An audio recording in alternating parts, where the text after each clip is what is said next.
Hi everybody. Today I'm going to explain to you how I got to 110,000 subscribers after just 8 episodes in my podcast. And I've searched everywhere on the internet, unless you're a Hollywood actor who started a YouTube channel or someone pretty famous.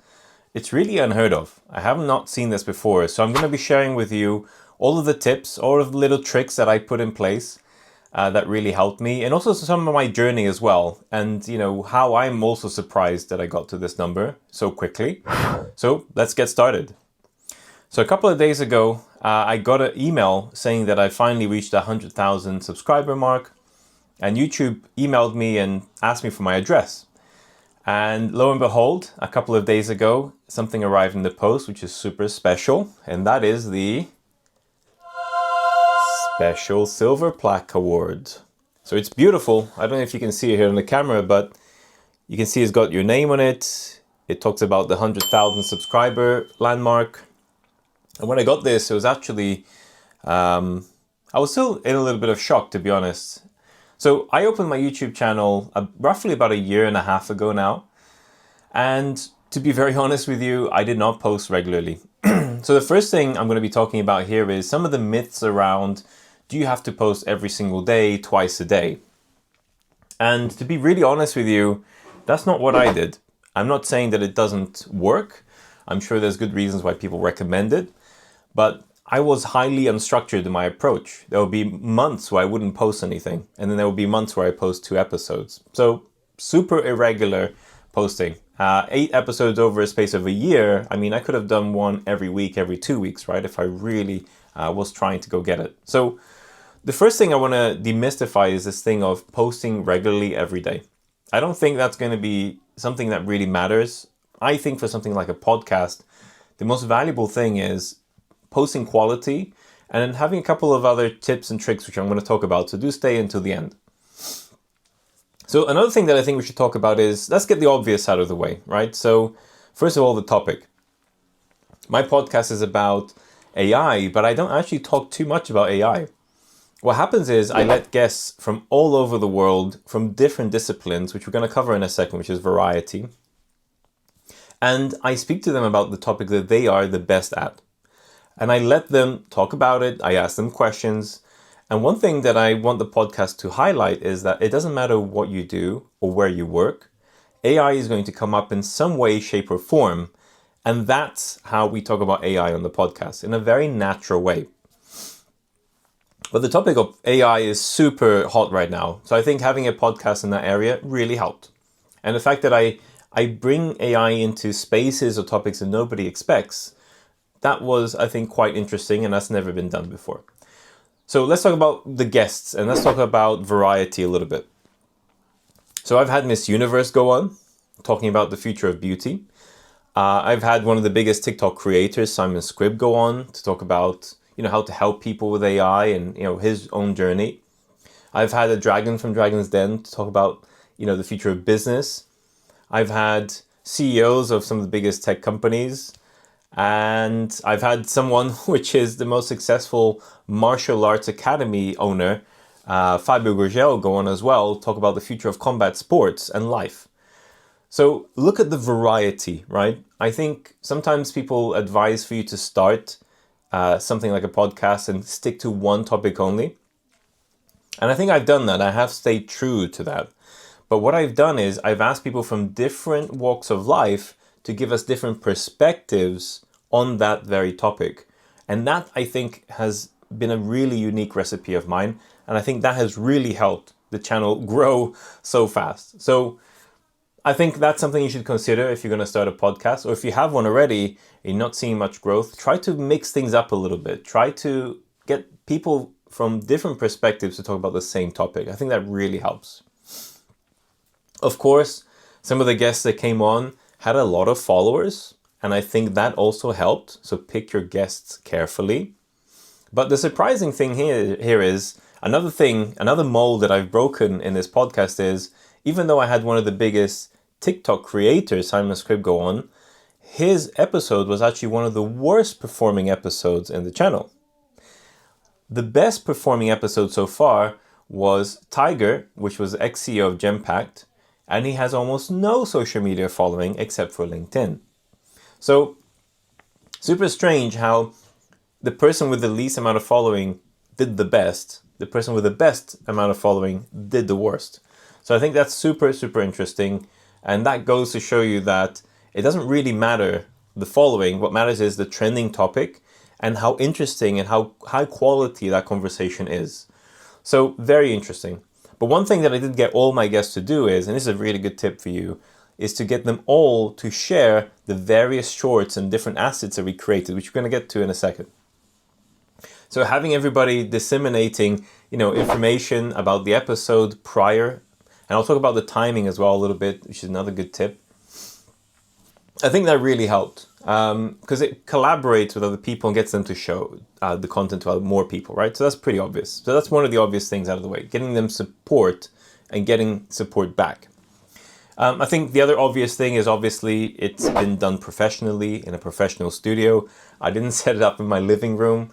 So, having a professional studio, I think just helped raise the bar a little bit, and it showed my followers that I respect them and that I want to give them high quality. And it was professionally edited and all of that good stuff. So the obvious things I think are covered now. Let's get into the more interesting parts.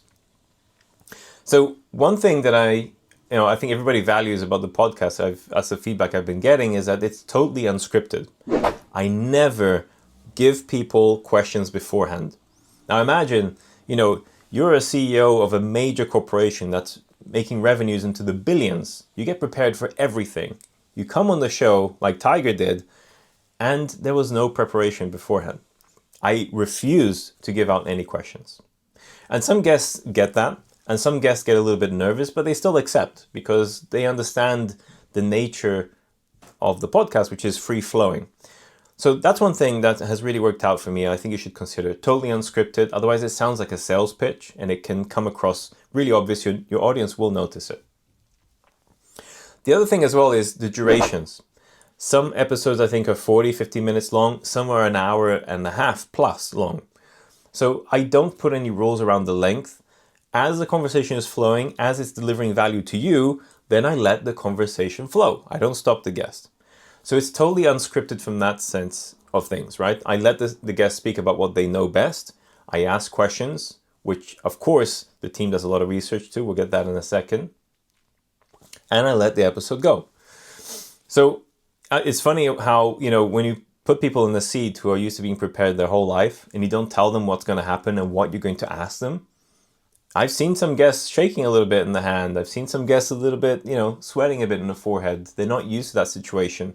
And that's how you get the authentic self from that person out for you guys to watch and see. And I ask them questions of things that have never been, asked before in the past. So it's really important to get that real version of that person out for you. And that's what I try to do really, really well. The other thing that I think really helps is, we went to multi-channel. We didn't just put it on YouTube. We cut up the shorts. We put it everywhere. And we put it on Instagram, TikTok, LinkedIn, obviously YouTube, and X as well. So multi-channel. So the other thing I think that really helped, and I saw a really big jump in the numbers, is when we started to do professional trailers. So the trailers that happens in the beginning about the guest, what are we going to talk about, some snippets of things they said without the complete sentence. Those hooks, I think, really, really helped as well. So if you have a podcast, one thing I think a mistake that everybody makes is they make trailers, but they just cut pieces of the conversation and put it in the beginning. And that's a really bad mistake. It's like watching a really detailed trailer of a movie you're about to watch. It ruins all the good parts. So my advice there is make a trailer, but make a trailer about the person. Why is this person interesting? Why is this episode going to be valuable? And not so much about the actual conversation itself. So the person wants to watch the full content. So trailers, that's a big piece of advice. Do professional trailers. One thing that really helped us as well is shorts. So we put out shorts for every episode. We'd have something like 30 shorts that were created. So just interesting snippets of moments, but without a lot of context. So when the person watches it, they go, oh my God, this is like a golden nugget, but what was he talking about exactly? And they go to watch the full episode. Again, drop it in every channel and get the guest to share it as well. That's a really big tip. The other thing as well is making sure you do your research on the guests. One thing that we do is hours and hours of research on the guests prior to them coming on. We watch every episode they've ever watched. Obviously, I use AI for that, and I can give you a tutorial on that later if you want. And I actually take the transcript of every interview that guest has ever done. Of course, if it's a very famous guest, they've done hundreds of interviews, we wouldn't do that in the team. But we make sure that we get most of it. And then what we do is we run it through a couple of the LLM models that I have, and I make sure to ask, don't ask the same question again. And if there's any viral moments that they've had, ask the question in a different way. And the other thing that I do as well is, not all my guests know this, but I'm about to tell you now, we actually create psychological profiles on every single guest. Because, as you can imagine, if I'm interviewing a CEO of a major corporation, they've been well versed on not saying polemic things, for a very long time. They're masters at saying the right things. But when I bring them on the show, I don't want them to say the same old boring stuff they've always said. So I need to know a little bit about their character. Do they value their family? Do they have issues with feedback and things like that? So when I'm interviewing them and I see that the motivation or maybe the energy in the room is dropping down a little bit, I do touch certain strings and I do touch certain nerve points that will allow them to prick up again and to get fired up again. So I think this is very important. Know your guests really well, do the research, do a psychological profile on them. And if you want to know how to do that, just drop it in the comments. I'll do a video just on how to do a psychological profile on someone, like a guest. And then, you get a lot more out of them. You get the real authentic self out of them. You don't get that polished, filtered version that they give most people. And I think that's something that has really resonated in the episodes that have come out. So look, now that, we've reached 110,000 plus subscribers with just 8 episodes, one promise that I'm going to make to you is I am going to take this more seriously. We are going to try and book guests almost every week or every 2 weeks. And then we'll build up over time. One thing that I've noticed, which is a real shame, is something like 98% of the people who are enjoying the episodes, they actually didn't subscribe to the channel. They're getting it through different shares and feeds that they're seeing, but they haven't subscribed even after watching the episode fully. So one thing that I'll ask is please subscribe to the channel, put the notifications on, give me your comments back on the different episodes that are coming out, because I really genuinely want to see what can we do better? What kind of guests do you want to have on? Nominate people, and I will bring them on. I will get my team to hunt them down and find them and ask questions that you want to ask them. So make sure you subscribe, please, because that really is a massive help to our channel, and we can bring bigger and better guests and do the whole thing even better and more entertaining for you as well. The other thing I want to talk about is, why did I actually start the podcast in the first place? And I think that's an important reason. Your why is going to determine also your success in the podcast. So obviously I started the podcast that has some relation to AI because I've been in AI for 20 years. I'm one of the top 20 experts in the world in this topic. And I didn't want to school people. I didn't want to make this into a geeky channel. I wanted people to gain the knowledge of AI without having to directly talk about it, because I know it can be a little bit of an uncomfortable topic. And also people are a little bit tired of the topic as well. So the only way to blend it in naturally was to talk about different topics from people from different walks of life and naturally land on the topic and naturally let the guests speak about how AI is changing their lives or changing their industry or their societies in some way. So this is very important for me. It is my life mission that I'm going to teach as many people as I can AI. My dream is to teach every single person in the world AI who has access to the internet in some shape or form. And the podcast is a very important avenue for me to do that. Because you see, AI is going to have a massive impact on the world. It already is, by the way. It's going to accelerate over time. It's going to change jobs. It's going to change companies. It's going to change the whole world in many, many different ways. So what I really wanted to do was to disseminate information. And the podcast has been a really great way of educating people. And I think a lot of people are grateful for that. The episodes have been watched almost 1 million times. So the 8 episodes. So it's helped at least 1 million people in some way. So that's great. If I can do more of that with you subscribing and with your support, then I can teach 10 million people, 100 million people. And then people will be less surprised when AI starts changing the world and affecting them in some way. They'll be able to be better prepared. So look, It goes without saying, you know, don't expect to get one of these after just 8 episodes. But I think if you followed some of these guidelines, some of these tips that I've shared with you, it can definitely accelerate how quickly you get there.